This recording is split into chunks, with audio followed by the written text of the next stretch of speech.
प्रिय बंधुओं नमस्कार। आज का हमारा नया और महत्वपूर्ण विषय जिस पर हम चर्चा करेंगे, जिसका हमारे भारतीय सनातन परंपरा में वैज्ञानिक और धार्मिक भाव है, वो विषय होगा तुलसी। पौराणिक कथाओं के अनुसार तुलसी पूर्व जन्म में वृंदा थी, यानी जिसका नाम वृंदा था। एक राक्षस की पुत्री थी और राक्षस राज जलंधर से उसका विवाह हुआ। बाल्यकाल से ही, बचपन से ही वृंदा भगवान विष्णु की परम भक्त, अटूट साधना करने वाली, अटूट श्रद्धा और विश्वास रखने वाली थी। जितना उसका भगवान के प्रति स्नेह और भाव था, उससे कहीं ज्यादा वो अपने पति के प्रति समर्पित थी। वो एक बहुत बड़ी पतिव्रता थी, सदा अपने पति की सेवा में रत रहती थी। एक बार देवताओं और दानवों का युद्ध हुआ, जिस युद्ध में जलंधर शामिल हुए। जब जलंधर युद्ध के लिए जा रहे थे तो वृंदा ने अपने पति से उनको भेजते हुए युद्ध में ये कहा कि पतिदेव, मैं आपके लिए इस युद्ध में पूर्णाहुति तक या आपके वापस सुरक्षित आने तक पूजा अनुष्ठान करूंगी। जलंधर चले गए, देवताओं के साथ युद्ध प्रारंभ हो गया, लेकिन वृंदा की भक्ति, वृंदा के जप अनुष्ठान से के प्रभाव से देवता जलंधर को जीत नहीं पाए। जब देवताओं को इस बात का पता चला तो देवता भगवान विष्णु के पास गए। भगवान विष्णु से निवेदन किया तो भगवान विष्णु ने उनको कहा कि देवताओं, मैं वृंदा से छल नहीं कर सकता, क्योंकि वो मेरी परम भक्त है। देवताओं के अनुनय विनय के बाद में देवताओं ने बोला, इसके अतिरिक्त हमारे पास कोई और चारा भी तो नहीं। देवताओं की बात सुनकर के भगवान ने जलंधर का रूप धारण किया और वृंदा के महल में पहुंच गए। वृंदा अपने पति को देख करके, यानी भगवान जिन्होंने जलंधर का रूप धारण किया था, उसको पति के रूप में देख करके वृंदा प्रसन्न हुई और अपने जप अनुष्ठान इत्यादि को छोड़ करके पति के पास गई, उनके पांव छुए। तो इस प्रकार से वृंदा ने अपना जप अनुष्ठान बीच में छोड़ दिया, जिसके कारण से देवताओं ने जलंधर का वध कर दिया, उसका सिर काट दिया। जलंधर का कटा हुआ सिर जब वृंदा के महल में आकर के गिरा तो वृंदा ने अपने कटे हुए पति का जो सिर देखा और भगवान की ओर देखा तो वो मन में संकोच हुआ, उसके मन में संशय हुआ, यदि मेरे पति का सिर कटा है तो ये कौन है, और यदि ये मेरा पति है तो ये कटा हुआ सिर किसका है। उसके मानसिक चिंतन को, भाव को जान करके भगवान ने अपना वो जलंधर का स्वरूप त्याग कर साक्षात स्वयं प्रभु अपने स्वरूप में उसके सामने आ गए। तो वृंदा क्रोधित हुई कि भगवान ने मेरे साथ छल किया, और क्रोध में आकर के उन्होंने भगवान को पत्थर हो जाने का शाप दे दिया। भगवान पत्थर के स्वरूप में हो गए। अब जब संसार के अंदर भगवान ही पत्थर के हो गए तो निश्चय ही सभी देवता, सभी जीव, सभी चराचर दुखी हुए, पीड़ित होने लगे। सभी देवताओं ने अनुनय विनय किया, सभी प्राणियों ने अनुनय विनय किया। उनके अनुनय विनय को सुन करके वृंदा ने भगवान को पत्थर हो जाने से मुक्ति प्रदान की और अपने पति का नरमुंड लेकर के वो सती हो गई। उनके सतीत्व की उस श्मशान की राख में एक पौधा पैदा हुआ। भगवान ने उस पौधे का नाम रखा तुलसी। वो तुलसी जो पूर्व जन्म में वृंदा थी, वही तुलसी के रूप में पैदा हुई।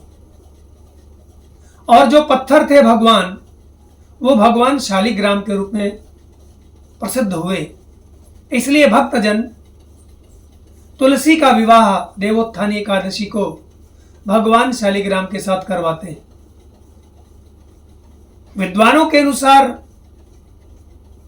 कई जगह ऐसा लिखने में आता है, पढ़ने में आता है कि तुलसी 7 प्रकार की होती है, लेकिन प्रायः हमारे सामने तुलसी 2 प्रकार की प्रसिद्धि या प्रसिद्ध रूप में हमारे सामने आती है, श्यामा तुलसी और रामा तुलसी।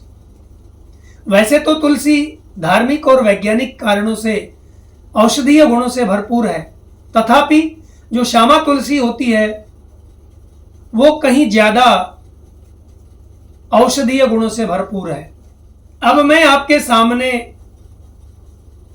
हमारे धार्मिक और औषधीय जो पौधा है तुलसी, उसके बारे में कुछ रोचक विषय या बिंदु आपके सामने प्रस्तुत करने जा रहा हूं। तुलसी को कभी नाखून से तोड़ना नहीं चाहिए। मनुष्य इससे पाप का भागी होता है। तुलसी पत्र को कभी भी दांतों से चबाना नहीं चाहिए, क्योंकि धार्मिक कारण से इससे भी पाप लगता है। लेकिन आप यदि तुलसी चबाएंगे तो आपके दांत, आपकी स्किन कमजोर हो जाएगी, यानी समय से पहले आपके दांत टूट जाएंगे।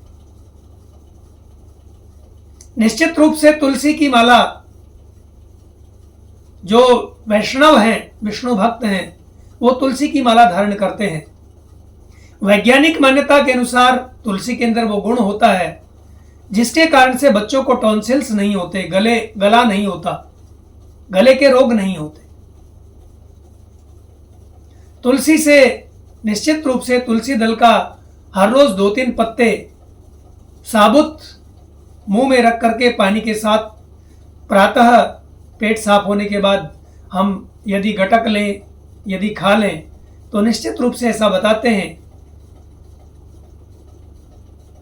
मॉडर्न मेडिकल साइंस और भारतीय आयुर्वेद ये बताता है कि जीवन में कभी बहुत बड़े बड़े रोगों से हमें छुटकारा मिल जाता है। तुलसी के पौधे को कभी गंदगी में नहीं रखना चाहिए, या फिर यूं कह सकते हैं कि तुलसी के पास घर का कूड़ा, झाड़ू, चप्पल, जूते इत्यादि नहीं रखने चाहिए। तुलसी को साफ स्वच्छ जगह पर रखा जाना चाहिए। वैसे तो जिस प्रकार से मंदिर के भवन के अंदर भगवान और आंगन में तुलसी होती है, उसी प्रकार घर के बीचों बीच आंगन में तुलसी लगाई जानी चाहिए। लेकिन आजकल लोगों के घर छोटे छोटे हैं, तो वहां पर हम तुलसी को बालकनी में एक गमले में लगा सकते हैं। तुलसी को कभी गंदे हाथों से, झूठे हाथों से नहीं छूना चाहिए, अशुद्ध हाथों से नहीं छूना चाहिए, क्योंकि तुलसी अशुद्ध हाथों से छूने के बाद अपने आप को अपमानित महसूस करती है, ये अपमान मानती है और कई बार तुलसी सूख जाती है। हमें बार बार तुलसी के पत्ते नहीं तोड़ने चाहिए। जब भी जरूरत पड़े सुबह तोड़ लिया, दोपहर तोड़ लिया, शाम को तोड़ लिया, नहीं। अपितु यदि आपको ज्यादा आवश्यकता है तो एक समय में ज्यादा पत्ते आप तोड़ लें और उनको सारा दिन प्रयोग करें। लेकिन तोड़ने से पहले धार्मिक महत्व ये भी है कि पहले आप तुलसी से निवेदन करें, उनसे प्रार्थना करें, महाप्रसाद जननी सर्व सौभाग्यवर्धिनी आदि व्याधि हरा नित्यम तुलसी त्वम नमोस्तुते। तुलसी से प्रणाम करें, आज्ञा लें और तभी उसके बाद में तुलसी दल हमें उनसे लेने चाहिए। एक वैज्ञानिक मान्यता के अनुसार, किसी शोध के अनुसार ऐसा भी तथ्य सामने आया है, जो लोग सदा तुलसी की माला धारण करते हैं उनके ऊपर आकाशीय बिजली नहीं पड़ती। यानी वर्षा के मौसम में आकाश से बिजली गिरती है तो उन लोगों को कभी नुकसान नहीं पहुंचाती। वास्तुशास्त्री ऐसा भी मानते हैं कि जब हम गृह निर्माण करते हैं, नए भवन का निर्माण करते हैं, तो उसकी नींव में निश्चित रूप से तुलसी की लकड़ियां रख देनी चाहिए। ऐसा करने से उस भवन में नेगेटिविटी नहीं होती है, भूत पिशाच इत्यादि से मुक्ति प्राप्त हो जाती है और किसी प्रकार से बाह्य जैसे ऊपर से बिजली गिरती है उस प्रकार के दोषों से मुक्ति मिल जाती है। तुलसी का पत्ता तोड़ने से पहले निश्चित रूप से माँ भगवती तुलसी से प्रार्थना करनी चाहिए और आज्ञा लेनी चाहिए। और तुलसी पत्र तोड़ते समय भगवान विष्णु के नाम का उच्चारण करना चाहिए, क्योंकि तुलसी साक्षात लक्ष्मी रूपा है और ऐसा करने से भगवान विष्णु प्रसन्न होते हैं और घर में लक्ष्मी का वास होता है। संध्या के समय, शाम के समय तुलसी के पौधे के पास घी का दीपक जलाना चाहिए। हो सके तो तुलसी की आरती भी करनी चाहिए। तुलसी की पूजा करने से ऐसी मान्यता है, स्त्रियों का सौभाग्य अखंड हो जाता है। तुलसी साक्षात लक्ष्मी स्वरूपा है और भगवान विष्णु की अर्धांगिनी है। बिना तुलसी के भगवान की, विष्णु की पूजा अधूरी मानी जाती है। इसलिए तुलसी भगवान को अति प्रिय है। जिस घर में तुलसी का पौधा होता है उस घर में कलह, क्लेश, ईर्ष्या, द्वेष, अशांति इत्यादि जो दोष हैं वो दूर हो जाते हैं। ऐसी हमारी धार्मिक मान्यता है। तुलसी के बिना भगवान का भोग अधूरा माना जाता है, या यूं कह सकते हैं बिना तुलसी के भगवान भोग स्वीकार नहीं करते हैं। कार्तिक के मास में तुलसी का विवाह भगवान शालिग्राम से करवाया जाता है। वैसे तो तुलसी का पौधा हम कभी भी लगा सकते हैं, लेकिन कार्तिक मास में घर में तुलसी का पौधा लगाना अति शुभकारी माना जाता है। और यदि हम वारों में देखें तो शुक्रवार के दिन, यदि कार्तिक मास में न लगा पाए तो शुक्रवार के दिन, क्योंकि शुक्रवार को लक्ष्मी और संपत्ति का वार माना जाता है, तो तुलसी का पौधा शुक्रवार के दिन लगाना अतीव शुभ माना जाता है। तुलसी को ये हम पहले चर्चा कर चुके हैं कि जूठे हाथों से नहीं तोड़ना चाहिए, अशुद्ध जगह पर नहीं रखना चाहिए। जूते, चप्पल, जहाँ पर झाड़ू, कूड़ा इत्यादि हमारे घर का हो वहाँ आसपास में तुलसी नहीं रखी जानी चाहिए, क्योंकि तुलसी की जो ऊर्जा होती है, ऐसा करने से तुलसी में से निकलने वाली ऊर्जा जो नकारात्मक विषयों को, नकारात्मकता को दूर करने वाली होती है, वो नष्ट हो जाती है। और तुलसी की ऊर्जा निश्चित रूप से घर में नकारात्मक ऊर्जा की रोकथाम करती है, अनेक प्रकार की बाधाओं को नष्ट करती है। कैंसर, सिरदर्द, खांसी, जुखाम, टॉन्सिल्स, पेट के दर्द, ज्वर इत्यादि अनेक व्याधियों को दूर करने की क्षमता रखती है तुलसी। मृत्यु काल में हमने पहले एक वीडियो बनाया था कि जब आदमी मृत्यु आसन्न मृत्यु काल में हो तो निश्चित रूप से उसके मुख में तुलसी का पत्र रखा जाना चाहिए। तुलसी का पत्र और गंगा जल डालने से साक्षात भगवान के दूत उनको अपने लोक ले जाते हैं और उनकी मुक्ति हो जाती है, यानी मोक्ष को प्राप्त हो जाता है। तुलसी में वैसे तो बहुत सारे विटामिन होते हैं, लेकिन विटामिन सी की मात्रा अधिक होने के कारण शरीर में तुलसी संक्रमण होने से बचाती है। तनाव, थकान और किडनी स्टोन इत्यादि बहुत सारे दोषों को, रोगों को दूर करती है तुलसी का सेवन।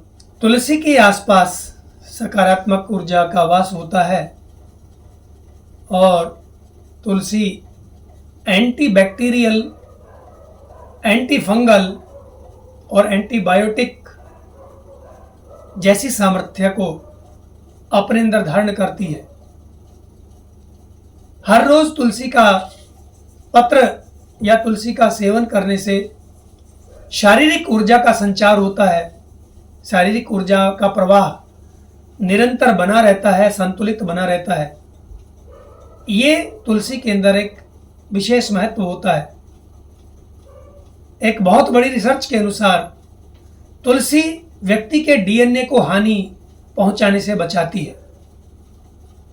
इस प्रकार के और भी अनंत अनंत तुलसी के गुण इतने हैं जिनका वर्णन करना, जिनका व्याख्यान करना संभव नहीं है।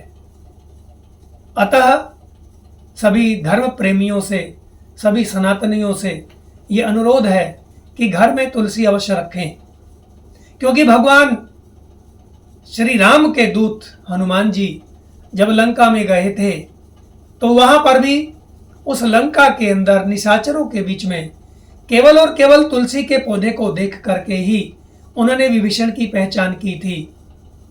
तुलसी वृंद तह देख हर्ष कबीराई, यानी तुलसी का पौधा देख करके हनुमान जी के मन में बड़ी प्रसन्नता हुई कि निश्चित रूप से ये किसी न किसी धार्मिक या सज्जन या किसी साधु का घर होगा।